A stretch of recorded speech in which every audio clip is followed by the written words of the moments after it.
November 17th, 1558. Dawn breaks over St James's Palace in London. In a darkened chamber, a woman lies dying, but not just any woman. This is Mary Tudor, Queen of England, and in exactly 2 hours, she'll be dead. But here's what makes this death different from every other royal death you've heard about. The servants keeping vigil don't even notice when she stops breathing. For 5 years, Mary Tudor ruled England with an iron fist and a burning faith. 300 Protestants died in flames because of her orders.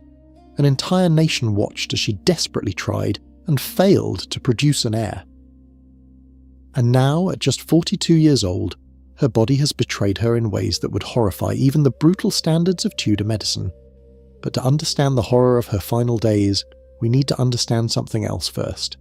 Mary Tudor spent her entire life dying, not metaphorically, literally. From the age of 14, her body waged war against itself, and what happened in November 1558 was simply the final battle in a war she'd been losing for decades. Picture this. It's August 1558, 3 months before her death. Mary sits in her chamber at Richmond Palace, her abdomen so swollen she can barely stand. Her ladies whisper, surely the Queen is finally pregnant. But Mary knows better. She's felt this swelling before. Twice, actually. And both times, there was no baby. Just humiliation, disappointment, and the crushing realization that God himself seemed to be mocking her. Dr. Thomas Hewick, one of her physicians, examines her that morning.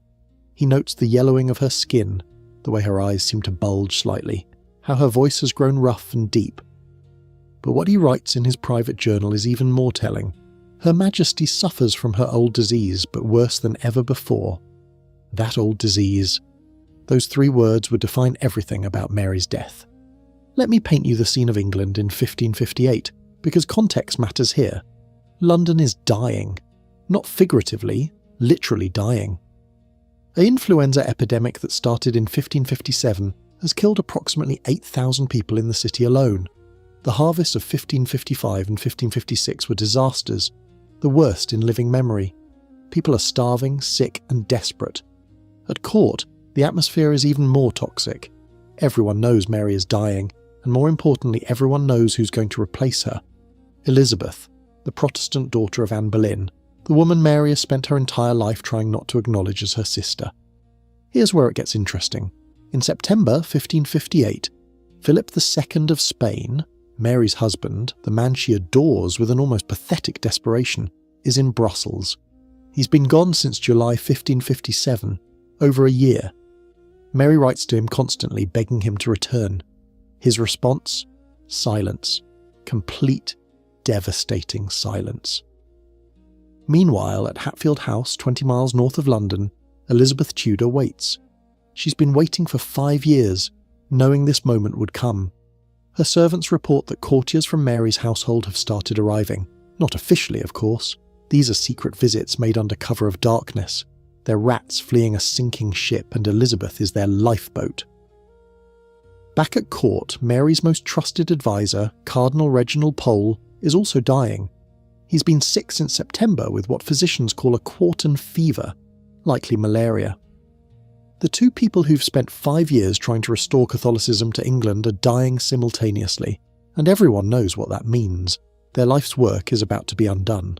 But let's go back to Mary herself, because her physical deterioration is where this story becomes truly horrifying. Here's what the official court records don't tell you about September 1558. Mary could no longer recognise faces. Jane Dormer, her most loyal lady-in-waiting, later wrote about this in her memoirs, documents that weren't discovered until the 17th century. According to Dormer, Mary would call for people who'd been dead for years. She asked for her mother, Catherine of Aragon, who'd been dead since 1536. She called for her former governess, Margaret Pole, who'd been executed by her own father in 1541. But the most heartbreaking detail? Mary kept asking for her husband Philip, and her ladies had to keep lying to her, telling her he was on his way. They couldn't bear to tell their dying queen that Philip had already written her off, literally. In his letters to his sister Joanna, discovered in the Spanish archives centuries later, Philip referred to Mary in the past tense while she was still alive. To understand the medical horror of Mary's final months, we need to talk about what had been happening to her body for decades. Since she was 14 years old, Mary suffered from what court physicians called her usual troubles. Today, medical historians believe she had severe endometriosis, a condition where tissue similar to the uterine lining grows outside the uterus. Imagine this. Every month, Mary experienced bleeding so heavy she'd be bedridden for days. Pain so severe she'd vomit and lose consciousness. Her physicians tried everything: bloodletting from her feet, purgatives that left her dehydrated, tooth extractions because they believed dental problems caused her headaches. Each treatment made her weaker. But here's where it gets complicated. By 1554, something else was happening in Mary's body. Her pituitary gland, that tiny pea-sized organ at the base of the brain, had likely developed a tumour, not cancerous but devastating nonetheless. This tumour, called a prolactinoma, was flooding her system with hormones that convinced her body it was pregnant when it wasn't. Think about the cruelty of this for a moment. Mary desperately needed an heir to secure Catholic England. Her body responded by mimicking pregnancy, twice, complete with swollen belly, breast milk production, even the sensation of a baby kicking. But there was never a baby, just a tumour pressing against her brain, slowly destroying her from the inside. By spring 1558, new symptoms appeared. Her abdomen swelled again, but this time it was different. The swelling was harder, more painful. Fluid accumulated in her belly, a condition called ascites. Modern oncologists who've studied the historical records believe this points to one thing: reproductive cancer, likely ovarian, possibly with liver metastases. Let me describe what this meant in practical terms. Every movement sent waves of pain through her abdomen. The fluid buildup pressed against her lungs, making breathing difficult. Her liver, struggling to function, couldn't process toxins properly, leading to confusion and hallucinations. The yellowing of her skin, jaundice, made her appearance shocking even to those used to royal illness. October 1558. Mary has been moved to St James's Palace, chosen because it's smaller, easier to heat, more comfortable for a dying queen. But comfort is relative when your entire household is disappearing. Here's a detail that doesn't make it into most history books. By late October, Mary's household had shrunk from over 400 members to less than 50. Where did everyone go? Hatfield. They were all at Hatfield, bowing before Elizabeth, pledging their loyalty to the future queen while their current queen lay dying. Susan Clarencieux, Mary's trusted lady of the bedchamber for 20 years, left on October 25th. She told Mary she needed to visit her sick mother. She went straight to Elizabeth. Thomas Cornwallis, Mary's comptroller, disappeared on November 1st without even making an excuse. Even Dr. Thomas Hewick, her physician, started making trips to Hatfield, though at least he had the decency to return to tend to Mary. The Spanish ambassador, Count de Feria, arrived on November the 9th to find a ghost town. He wrote to Philip II, "The palace is nearly empty. Her Majesty is attended by only her most intimate servants, the rest have fled like thieves in the night." November 10th, 1558, 1 week before Mary's death. Dr. Hewick performs what will be his final examination of the Queen. His notes, preserved in the Royal College of Physicians, describe symptoms that would terrify any modern doctor. Complete loss of vision in both eyes. Mary is now functionally blind. The tumour, whether pituitary or metastatic, has likely pressed against her optic nerves. She exists in total darkness, unable to see the faces of the few servants who remain. Her fever spikes to dangerous levels, then drops so low her extremities turn blue. This cyclical pattern suggests her body's systems are failing one by one. Her kidneys can barely function. She produces almost no urine despite the massive fluid buildup in her abdomen. But here's the truly disturbing part. Mary is still conscious, still aware, still capable of feeling every moment of agony. Tudor medicine has no morphine, no proper pain relief. The best they can offer is wine mixed with herbs that do almost nothing. November 13th, 4 days before death. Jane Dormer sits beside Mary's bed, holding her hand. Mary's eyes, though sightless, suddenly focus on something invisible to everyone else. She smiles, the first time anyone has seen her smile in weeks. "Do you see them?" Mary whispers. Jane asks what Her Majesty sees. "The children," Mary replies. "Little children, like angels, playing and singing." This wasn't delirium, or at least not just delirium. Mary's description was specific, detailed. She described their clothing, their songs, even their games. For a woman who desperately wanted children her entire life, who twice believed she was pregnant only to be cruelly disappointed, these visions were either a final mercy or a final cruelty, depending on how you interpret them. Cardinal Pole, dying in Lambeth Palace across the Thames, was having similar visions. His secretary, Nicholas Harpsfield, recorded that Pole spoke of seeing a great light and hearing celestial music.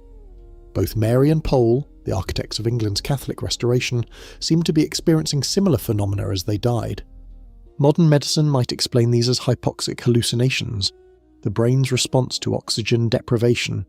But for Mary, they were real. They were her children, the ones God had denied her in life, coming to escort her to death. November 15th, 2 days before death. Mary knows the end is near. Despite her blindness and pain, she insists on making her final confession to her chaplain, Father John Feckenham. The confession takes 3 hours, not because Mary has 3 hours worth of sins to confess, but because she keeps losing consciousness mid-sentence. When she's lucid, she gives specific instructions about her funeral. She wants to be buried with her mother, Catherine of Aragon. She sets aside money for masses to be said for her soul, thousands of them. She even specifies the number of candles to be lit. But here's the tragic irony. Everyone in the room knows none of this will happen. Elizabeth will be queen within days, and Protestant England won't be saying masses for anyone's soul. Mary's final wishes are being recorded by people who know they'll never be fulfilled. That evening, Count de Feria visits one last time. He'll later write to Philip about this meeting, and his description is chilling. She knew me, though she could not see me. She spoke of His Majesty with great affection, asking when he would come. I told her he was on his way. It was the kindest lie I could offer. November the 16th, 1558. Night falls on St. James's Palace. Mary receives extreme unction, the last rites, just before midnight. Father Feckenham anoints her with holy oil, touching her eyes, ears, nose, lips, hands, and feet. Each touch is agony against her hypersensitive skin. But Mary doesn't cry out. She's beyond that now. The priest begins the prayers for the dying. Proficiscere, anima Christiana, de hoc mundo. Go forth, Christian soul, from this world. Mary's lips move, trying to respond, but no sound comes out. Jane Dormer will later describe this scene in heartbreaking detail. The room lit only by candles, their smoke making the already difficult breathing even harder. The sound of Mary's laboured breaths, growing shallower by the hour. The way Mary's hand would suddenly grip hers with surprising strength, then go completely limp. At 3 a.m. on November 17th, Father Feckenham begins saying Mass in Mary's chamber. This is unusual. Mass typically wouldn't begin until dawn, but everyone senses that dawn might be too late. November 17th, 1558, between 4 and 5 a.m, as Father Feckenham elevates the consecrated host, the most sacred moment of the Catholic Mass, something extraordinary happens. Mary, who hasn't spoken coherently in days, suddenly responds clearly to the Agnus Dei. Lamb of God, who takes away the sins of the world, have mercy on us. Her voice is strong, clear, nothing like the tortured whispers of recent days. Everyone in the room freezes. For a moment it seems like a miracle. Perhaps God is healing their queen. But then Mary's eyes, those blind eyes that have seen nothing but darkness for weeks, focus on the elevated host. She sees it. Somehow, impossibly, she sees it. A smile spreads across her face, the kind of peaceful smile none of them have seen since before her illness began. And then, nothing. No dramatic last words, no death rattle, no final struggle. Mary simply stops breathing. The change is so subtle that for several minutes nobody realises what's happened. Jane Dormer continues holding her hand, thinking the Queen has simply fallen asleep. It's only when Dr. Hook checks for a pulse that the truth becomes clear. Mary Tudor, Queen of England, is dead. The scene that follows is both practical and deeply symbolic. Sir Nicholas Throckmorton, who's been waiting outside the chamber for this moment, doesn't even wait for official confirmation. He sees Dr. Hewick's face and knows. Without asking permission, he enters the chamber and removes the coronation ring from Mary's still warm hand. Think about the violation of this moment. Mary's body hasn't even begun to cool, and already someone is stripping her of the symbols of her queenship. Throckmorton doesn't even close her eyes or say a prayer. He has one job: get that ring to Elizabeth as fast as possible. He's on horseback within minutes, riding hard for Hatfield. The 20-mile journey usually takes 3 hours. Throckmorton makes it in under 2, killing 1 horse in the process. Meanwhile, at Lambeth Palace, Cardinal Pole's servants are trying to keep news of Mary's death from their master. They know it will kill him. But someone, history doesn't record who, decides Pole deserves the truth. When told that Mary is dead, Pole says simply, "I shall follow her soon." He's right. At 7 p.m. that same evening, just 12 hours after Mary, Reginald Pole dies. The 2 architects of Catholic England's restoration, dead on the same day. If you believed in divine providence, you might see God's hand in this timing. If you didn't, you might see it as the cruelest of coincidences. What happens to Mary's body over the next few hours would horrify modern sensibilities, but was standard practice for Tudor royalty. The corpse is immediately stripped and washed. Her ladies perform this duty, the same ones who haven't abandoned her. They wash away the sweat, blood, and other bodily fluids that accompany death. Then come the embalmers. Mary's chest is cut open, her organs removed. Her heart, liver, and intestines are placed in separate containers to be buried separately, a practice meant to confuse evil spirits who might try to disturb the royal corpse. The body cavity is filled with spices and preservatives. But here's a gruesome detail recorded by the embalmers. Mary's abdomen contains nearly 2 gallons of fluid. When they drain it, they also discover something else: masses of abnormal tissue, probably tumours, throughout her reproductive organs. One embalmer, William Harvey, privately notes that he's never seen anything like it in 30 years of practice. The body is then wrapped in cerecloth, waxed fabric that will help preserve it, and placed in a lead coffin. But Mary won't be buried for another month.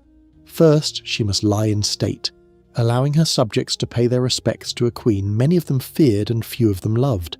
At Hatfield House, Elizabeth is sitting under an oak tree reading. At least, that's the scene she's carefully staged.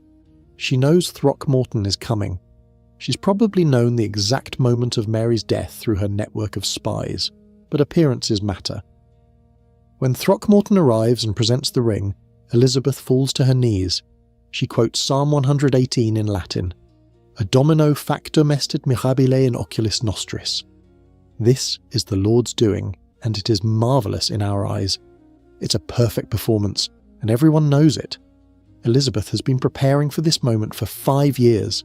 Within hours, she's issuing orders, appointing ministers, undoing everything Mary worked for. The Protestant Reformation of England will resume before Mary's body is even cold. But here's an interesting detail. Elizabeth's first order regarding Mary is surprisingly respectful. She commands that Mary receive a funeral befitting a Queen of England. No expense is to be spared. It's either genuine respect for her half-sister or brilliant political theatre, probably both. For nearly a month, Mary's body lies in state at St James's Palace. The chapel is draped in black cloth. Hundreds of candles burn day and night, so many that the smoke stains the ceiling black. You can still see the marks today. Guards stand watch in shifts, and an endless procession of nobles, clergy, and common people file past. But here's what's telling. The common people come in greater numbers than anyone expected. Whatever they thought of Bloody Mary, she was their queen, and many remember the young princess who was so cruelly treated by her father. A funeral effigy is created, a lifelike representation of Mary that will sit atop her coffin during the funeral procession. The artists who create it work from death masks and measurements taken directly from the corpse. When modern historians examine this effigy in the 20th century, they notice something significant. The pronounced swelling of the abdomen is clearly visible. The artists didn't try to hide it, or make Mary look more normal. They preserved the evidence of her final suffering. December 13th, 1558. London wakes to the tolling of bells, every church bell in the city, all ringing in unison. The funeral procession begins at St James's Palace. The coffin, draped in purple velvet and cloth of gold, is placed on a chariot pulled by 4 black horses. The procession is massive, over 1,000 participants, leading are 100 poor men in black gowns, each carrying a torch. They've been paid to pray for Mary's soul, though under Elizabeth's new Protestant regime, such prayers are already becoming controversial. Next come the heralds carrying the symbols of Mary's sovereignty. Her coat of arms, her helmet, her sword, her shield. Each item will be ceremonially broken and thrown into her grave, symbolising that her reign is truly over. Then comes the coffin itself with the eerily lifelike effigy on top. The effigy is dressed in crimson velvet, wearing a crown and holding the sceptre and orb. Its painted eyes stare sightlessly at the London sky, a disturbing reminder of Mary's blindness in her final days. Behind the coffin walks Margaret Douglas, Countess of Lennox, Mary's beloved cousin and chief mourner. She's one of the few people who genuinely grieves for Mary. Most of the other mourners are performing a duty rather than expressing real sorrow. The procession moves slowly through London's streets. The route is lined with people, some crying, some silent, some openly celebrating. One chronicler notes that he heard someone shout, "The witch is dead," before being quickly silenced by guards. Westminster Abbey has been transformed into a sea of black. Every surface is draped in mourning cloth. The smell of incense is overwhelming. Elizabeth has allowed this one Catholic tradition for her sister's funeral, though it will be one of the last times incense is used in the Abbey for centuries. Bishop John White of Winchester delivers the funeral sermon. His words are carefully chosen, walking a tightrope between honouring the dead Queen and not offending the new one. But then he makes a remarkable statement. She was a king's daughter, she was a king's sister, she was a king's wife. She was a queen, and by the same title, a king also. That last phrase, "a king also," is White's way of defending Mary's right to rule in her own name, not just as someone's wife. It's a surprisingly feminist statement for 1558, and Elizabeth, watching from her hidden gallery, reportedly nods in approval. The ceremony continues for 3 hours. Prayers are said, hymns are sung, and finally it's time for the burial. Mary's coffin is carried to a vault in the north aisle of Henry VII's chapel. This isn't where she wanted to be. She wanted to be buried with her mother at Peterborough, but it's where she'll remain.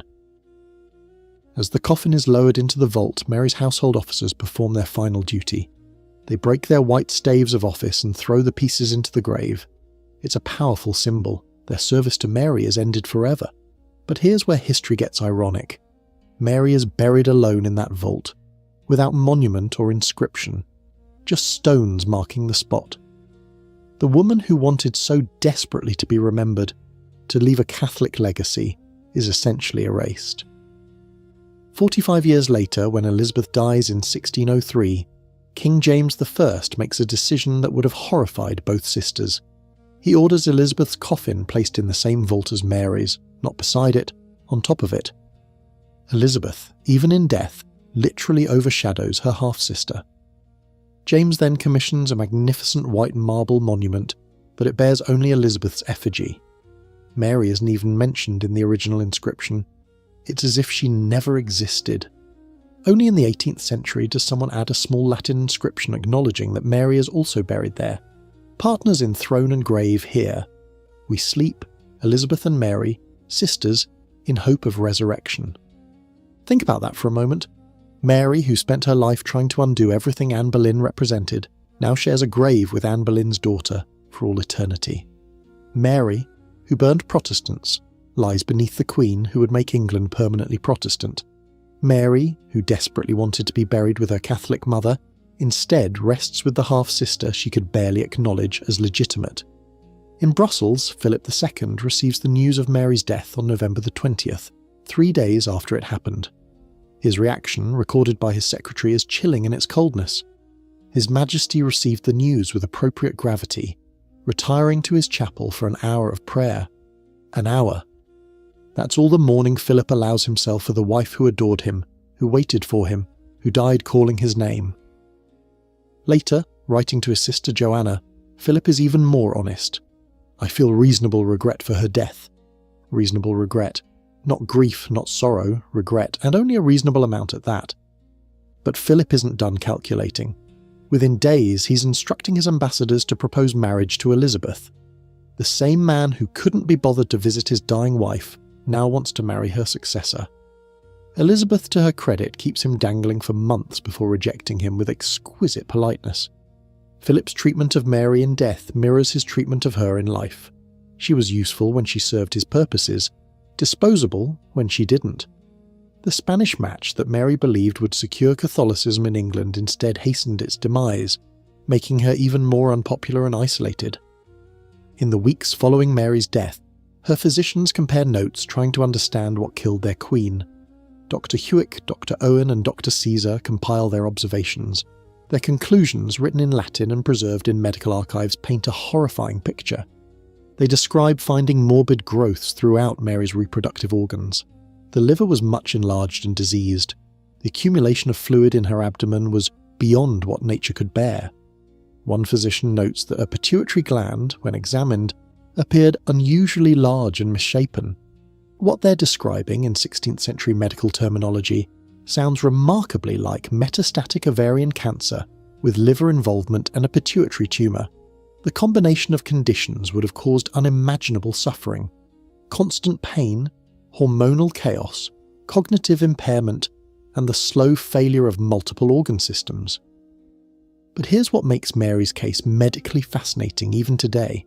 She likely had multiple conditions simultaneously. The endometriosis that plagued her from adolescence, untreated for decades, significantly increased her cancer risk. The pituitary tumour that caused her phantom pregnancies also disrupted her entire endocrine system. The chronic stress of her traumatic life weakened her immune system, and the influenza epidemic of 1558 delivered the final blow to her already failing body. Modern oncologists who've studied the historical evidence estimate that Mary probably developed ovarian cancer sometime in 1557. By the time symptoms became obvious in 1558, it had likely already metastasized. Even with today's medicine, her prognosis would have been poor. With Tudor medicine, bloodletting, purgatives and prayer, she never had a chance. Within days of Mary's funeral, Elizabeth begins the process of erasing her sister's legacy. Catholic altars are torn down. Priests are told to conduct services in English, not Latin.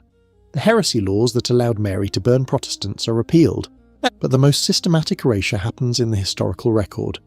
Elizabeth's chroniclers begin crafting the narrative that will persist for centuries. Mary as Bloody Mary, a tyrant whose reign was an unfortunate interruption in England's glorious Protestant destiny. Her genuine faith becomes fanaticism. Her desperation for an heir becomes pathetic delusion. Her illness becomes divine judgment. The woman disappears, replaced by a caricature. The traumatized daughter, who never recovered from her father's abuse, becomes a monster who burned innocents. The desperate wife, abandoned by her husband, becomes a fool who couldn't see she was being used. The dying queen calling for her mother becomes a cautionary tale about the dangers of Catholic extremism. But some things couldn't be erased. Jane Dormer, Mary's loyal lady-in-waiting, fled to Spain after Mary's death. There she wrote her memoirs, preserving intimate details of Mary's final days that would have been lost otherwise. Her account of Mary's visions of angel children, her description of the Queen's final moments, her record of the abandonment by the court, all survived because one woman refused to let her mistress be forgotten. The funeral effigy, with its telltale swollen abdomen, survived too. Hidden away in Westminster Abbey's museum, it bears silent witness to Mary's suffering. Modern medical experts who've examined it say the swelling is consistent with ascites caused by advanced cancer, evidence preserved in wax and cloth. Physical descriptions of Mary's symptoms, recorded by her physicians and hidden in medical archives, would be discovered centuries later. These dry, clinical observations, the jaundice, the vision loss, the cyclical fevers, allow modern doctors to posthumously diagnose conditions that Tudor physicians couldn't understand. Even the inscription on her tomb, added as an afterthought, ensures that Mary can't be completely erased. Every tourist who visits Elizabeth I's monument unknowingly stands above Mary Tudor's remains. The sisters who couldn't reconcile in life are forced to share space in death. By 1570, 12 years after Mary's death, most witnesses to her final days were gone. Jane Dormer lived in Spanish exile. Dr. Hewick died in 1569. Father Feckenham, who heard Mary's last confession, died imprisoned in Wisbeach Castle in 1584, one of the last victims of the religious conflicts Mary had tried to resolve through force. But one witness outlived them all. Susan Clarencieux, the lady-in-waiting who abandoned Mary to curry favour with Elizabeth, lived until 1590. In her final years, she reportedly suffered from terrible guilt about deserting her mistress. She told her confessor that she was haunted by dreams of Mary calling for her, asking why she'd left. Whether this is true or merely legend, it captures something essential: the human cost of political expedience. The courtiers who fled to Elizabeth prospered under the new regime. Thomas Cornwallis became comptroller of Elizabeth's household. Dr. Owen continued as royal physician. Sir Nicholas Throckmorton, who grabbed the ring from Mary's dead hand, became one of Elizabeth's trusted advisors. Their betrayal was rewarded, as betrayal often is in politics. In 1876, something remarkable happened. Workers renovating Westminster Abbey accidentally broke through the floor of Mary's vault. For the first time in over 300 years, someone saw Mary's coffin. It was intact but showing signs of age. Above it sat Elizabeth's coffin, exactly as James I had ordered. The workers quickly sealed the vault, but not before noting something curious. Mary's coffin was significantly smaller than Elizabeth's. This matches what we know about the sisters' physical appearances. Mary was petite, barely 5 feet tall, while Elizabeth was taller and more imposing. Even in death, Elizabeth dominates the space. In the 1970s, medical historians began seriously examining the records of Mary's symptoms. Dr. Milo Keynes published a groundbreaking paper suggesting Mary suffered from a prolactinoma, a pituitary tumour. This would explain the phantom pregnancies, the vision problems, the voice changes, and many other symptoms that seemed unrelated to her gynecological issues. In 2010, researchers at the Royal College of Physicians reviewed all available evidence and concluded that Mary likely died from ovarian or uterine cancer that had metastasized to her liver. The ascites, jaundice, and rapid final deterioration all support this diagnosis. The tragedy is that Mary's endometriosis, left untreated for decades, significantly increased her cancer risk. Her suffering as a young woman directly led to her agonizing death. Let's be clear about what Mary endured in her final months. Ovarian cancer with liver metastases causes extraordinary pain. The tumours press against organs, stretch tissues, and create a constant, grinding agony that no amount of Tudor-era wine and herbs could relieve. The ascites, fluid in the abdomen, would have made every breath a struggle. Imagine trying to breathe with gallons of fluid pressing against your diaphragm. The simplest activities, sitting up, eating, even speaking, become exhausting ordeals. The blindness added another layer of horror. Mary spent her final weeks in total darkness, unable to see the faces of those caring for her, unable to read her beloved prayer books, unable to even see the crucifix she clutched constantly. For a woman whose faith was her only comfort, being unable to see religious images must have been devastating. The mental symptoms, confusion, hallucinations, memory loss, robbed her of her last dignity. This was a queen who prided herself on her intelligence and education, reduced to calling for people who'd been dead for decades. The pituitary tumour that likely caused these symptoms was slowly destroying her brain, even as the cancer destroyed her body. And through it all, she remained conscious enough to know she was dying, to know she had failed, to know her husband had abandoned her. That might be the cruelest aspect. Mary wasn't granted the mercy of unconsciousness until the very end. She experienced every moment of her body's betrayal. But let's return to that final morning, November the 17th, 1558, between 4 and 5 a.m. In that darkened chamber at St. James's Palace, something remarkable happened. Mary, blind for weeks, somehow saw the elevated host during Mass. Multiple witnesses confirmed this: Jane Dormer, Father Feckenham, Dr. Hewick. They all saw her eyes focus on something none of them could see. Was it a miracle? A hallucination? The brain's final firing of neurons creating an illusion of sight? We'll never know. But for Mary, in that moment, God showed himself to her. After months of agony, after years of failure, after a lifetime of suffering, she had one moment of perfect clarity and peace. Her response to the Agnus Dei, clear, strong, unexpected, suggests that in her final moments, Mary found what had eluded her in life: certainty. Not the desperate, violent certainty that led her to burn heretics, but genuine spiritual peace. The woman who'd spent 5 years trying to force England to share her faith finally found her own. And then, with no drama, no last words, no final struggle, she simply stopped. Mary Tudor, who'd lived such a violent, painful life, died the gentlest death imaginable. She just exhaled and didn't inhale again. It took several minutes for anyone to notice.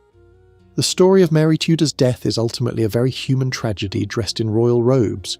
Strip away the crown, the politics, the religion, and you're left with a woman dying in agony, abandoned by those she trusted, clinging to visions of the children she never had. The 300 Protestants she burned were real people who died horrible deaths that can't be forgotten or forgiven. But Mary herself was also real, a traumatized child who became a desperate woman who became a dying queen. She was both victim and perpetrator, both suffering and causing suffering. Her death changed England forever, not through anything she did, but through what it allowed Elizabeth to do. Elizabeth learned from Mary's mistakes.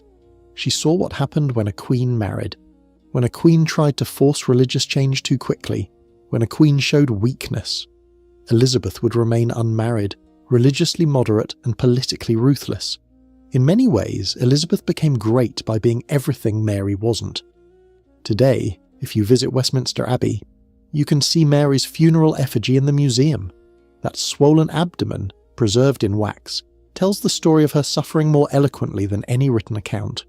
You can stand above her grave, where she lies beneath her more famous sister, forgotten by most tourists who come to pay homage to Elizabeth. But Mary's story, especially the horror of her final days, reminds us of something important. Power doesn't protect us from mortality. Faith doesn't spare us from suffering. And sometimes, history's villains are just damaged people doing terrible things for reasons that made sense to them at the time. Mary died believing she'd failed. She was right about that. But she also died believing God had forgiven her, and maybe she was right about that too. We'll never know. All we know is that on November 17th, 1558, a woman died in agony at St. James's Palace, and with her died the last hope of Catholic England. The servants who found her dead that morning immediately began preparing her body for its transformation into history. But for just a moment, in that quiet chamber, she was simply Mary Tudor. Not Bloody Mary, not the Queen, not the cautionary tale. Just a woman who'd finally stopped suffering. And in the end, maybe that's the only mercy she ever received.